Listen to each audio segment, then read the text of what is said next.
सावरकर जी ने यही कहा था। स्वतंत्रता की उनकी जो कल्पना थी उसमें जैसे जो जो उत्तम उदात्त उन्नत महन मधुर वह सब स्वतंत्रता भगवती तेरे साथ इस भूमि पर आएगा, ये उनकी आशा थी। और तंत्र के बारे में उन्होंने बहुत गहन विचार करके बातें कही थी। एक के बाद एक उनकी भविष्यवाणी सत्य होती हुई हमने अनुभव की है। स्वतंत्र भारत हुआ तब उन्होंने कहा कि युवाओं का मिलिटराइजेशन होना चाहिए, क्योंकि हमको लड़ना पड़ेगा। एक तो देश खंडित हुआ है, शांति के लिए देश के विभाजन को हमने मान्यता दी, लेकिन ये सदा की झंझट मोल ली हमने। अब हमको शांति नसीब नहीं होगी, इसलिए तैयार रहना पड़ेगा। उस समय भारत के शायद संरक्षण विभाग में विचार ये चला था कि अब तो सेना की कुछ आवश्यकता नहीं, तो क्यों न कुछ फैक्ट्रीज लगाई जाए जिसको सेना चलाए। और 62 में दिखा दिया सेना की कितनी आवश्यकता है। तब से बातें बदली, लेकिन अभी अभी तक यही चल रहा था कि सुरक्षा नीति चलेगी परराष्ट्र नीति के पीछे पीछे। इसलिए कोई कुछ कर रहा है, नहीं नहीं नहीं नहीं, चुप रहो, क्योंकि दुनिया क्या कहेगी। अब 14 के बाद पहली बार अनुभव आ रहा है कि परराष्ट्र नीति सुरक्षा के पीछे पीछे चलती है। तो अगर लोगों को लगता है कि ये सावरकर जी का युग आ रहा है, तो इसमें कोई गलत बात नहीं है, क्योंकि ये देशभक्ति का युग है। ये अपने राष्ट्रीयता के गौरव और असली पहचान का युग है। ये अपने देश के सब लोगों को उनके जाति, धर्म, पंथ, भाषा, प्रांत को बिना देखे कर्तव्य और अधिकार दोनों में बराबरी की भागीदारी सिखाने वाला युग है। हिंदुत्व का अर्थ यही होता है ना। हिंदुत्व का अर्थ पूजा से संबंध जो है, तो पूजाएं अनेक हैं। There are many religions Bharat में, और वो अपना अपना है। अभी नवरात्रि चल रही है, आप में से कुछ लोगों ने व्रत रखा है, कुछ लोगों ने नहीं रखा है। तो व्रत रखने वाले पुण्यवान है और नहीं रखने वाले पापी है, ऐसा तो हिंदू नहीं मानता। आप में से कुछ लोग हैं जो शाक्त नहीं है, वो गणपति जी की उपासना करते हैं, उन्होंने उपवास उस समय कर लिया, अब नहीं कर रहे, तो कोई विरोधी तो नहीं हो गए। हिंदुत्व का विचार यह है कि भाई अस्तित्व मूल में एक है, और अलग दिखने से आदमी अलग नहीं होता। बाकी दुनिया कहती है एक होना है तो एक सा होना चाहिए। Unity is not possible without uniformity. हमारे यहाँ बिल्कुल अलग विचार है। हम कहते हैं विविध होना, अरे हमारा आनंद है, हमारा उत्सव है, हमारा अधिकार भी है, सृष्टि का श्रृंगार भी है। भगवान को लगा मैं एक हूं, अनेक हूं, इसलिए तो सृष्टि उत्पन्न हुई। तो हम अनेक हो रहे हैं, ये आनंद की बात है।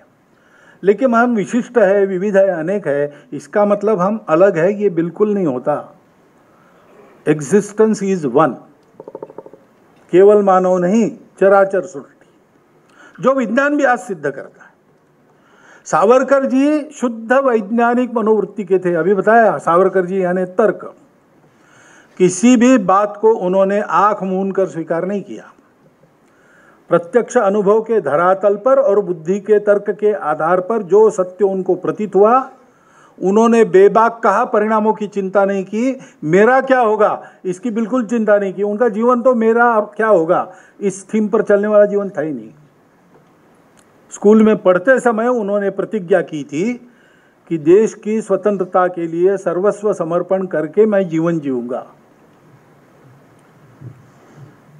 तो उन्होंने कहा है उनकी उस कविता में, जिसको चिरायु ने उद्धृत किया, दीप्तानलात निज मातृ विमोचनार्थ हा स्वार्थ जाळुनी आम्ही ठरलो कृतार्थ।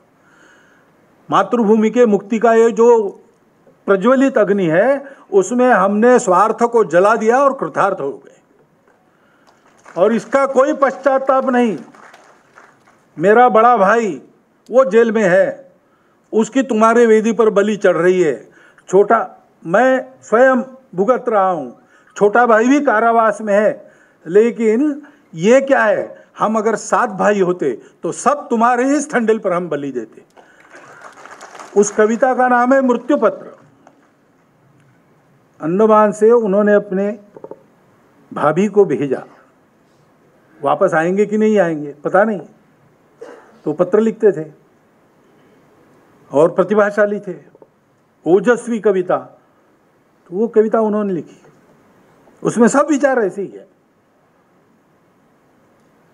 ऐसे प्रखर व्यक्तित्व वाले सावरकर जी, वो किसी बात को आंख मूंद के स्वीकार नहीं करते थे। उन्होंने बहुत चिंतन किया, परिस्थिति का चिंतन किया।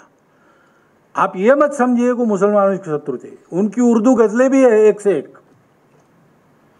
अंडमान में वहां के बंदियों को उन्होंने अपनी उर्दू गजलें भी सुनाई। वहां मुसलमान बंदी भी थे, स्वातंत्रवीर भी थे। तो इतना उनका अध्ययन निरीक्षण था और सबके मनों को वो जानते थे। तो सज्जनों से कैसा व्यवहार करना और दुर्जनों से कैसा व्यवहार करना आता था। मुख्य पाला उनका दुर्जनों से पड़ा, तो उनकी भाषा वैसी हो गई।